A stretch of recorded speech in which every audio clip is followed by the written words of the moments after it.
আমরা অনেক জ্ঞান অর্জন করলাম, অনেক তাদাব্বুর করলাম, অনেক কিছু জানলাম। কিন্তু এটা আমরা আমাদের বাস্তব জীবনে এটা আমল করলাম না। তাহলে আমাদের অবস্থাটা অনেকটা হবে হচ্ছে গিয়ে ইহুদিদের মতো। তো ইহুদিদের অনেক, অনেক জ্ঞান ছিল। তারা অনেক পণ্ডিত ছিলেন। কিন্তু এত কিছু জানার পরেও তারা কি এটা বাস্তব জীবনে এটা কি করত না? এটা এপ্লাই করত না। তো ঠিক আজকে আমাদের এই ৪ নাম্বার যে লেভেল সেটা হচ্ছে কি যে আত-তাদাব্বুর আল-আমালি, যে আমরা কিভাবে এটা আমল ভিত্তিক চিন্তা গবেষণা করব। আমরা যে কোরআনের যে তাদাব্বুর করলাম বিভিন্ন বিষয়গুলো নিয়ে, এবং সর্বশেষ আমরা দেখব যে একটা আয়াত আমি কিভাবে এটা আমার বাস্তব জীবনের সাথে এটাকে সম্পর্কযুক্ত করতে পারি, এবং এই কিভাবে আমি আমার জীবনটাকে পরিচালনা করলে এই আয়াতটার, হ্যাঁ, দিক নির্দেশনা বা আল্লাহ এই আয়াতের মাধ্যমে আমার কাছে কি দাবি করছেন সেটা কি বাস্তবায়িত হবে।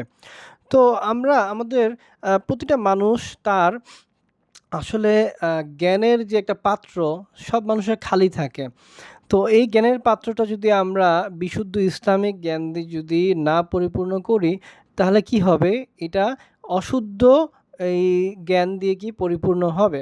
তো আমাদের এই জন্য কি করতে হবে? আমাদের যে জ্ঞানের পাত্রটাকে কোরআনের তাদাব্বুরের মাধ্যমে এই যে জ্ঞানটা নিব, এই বিশুদ্ধ জ্ঞানটা দিয়ে আমাদের কি করতে হবে? এই পাত্রটাকে আমাদের ভরতে হবে।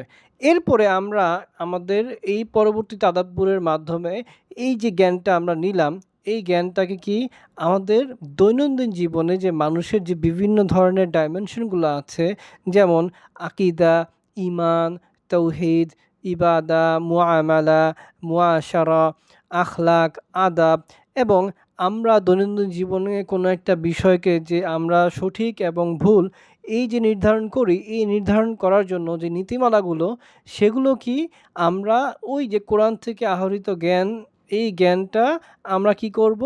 বিভিন্নভাবে কি আমরা এই যে বিভিন্ন ব্রাঞ্চ, এই ব্রাঞ্চগুলোকে ছড়িয়ে দিব।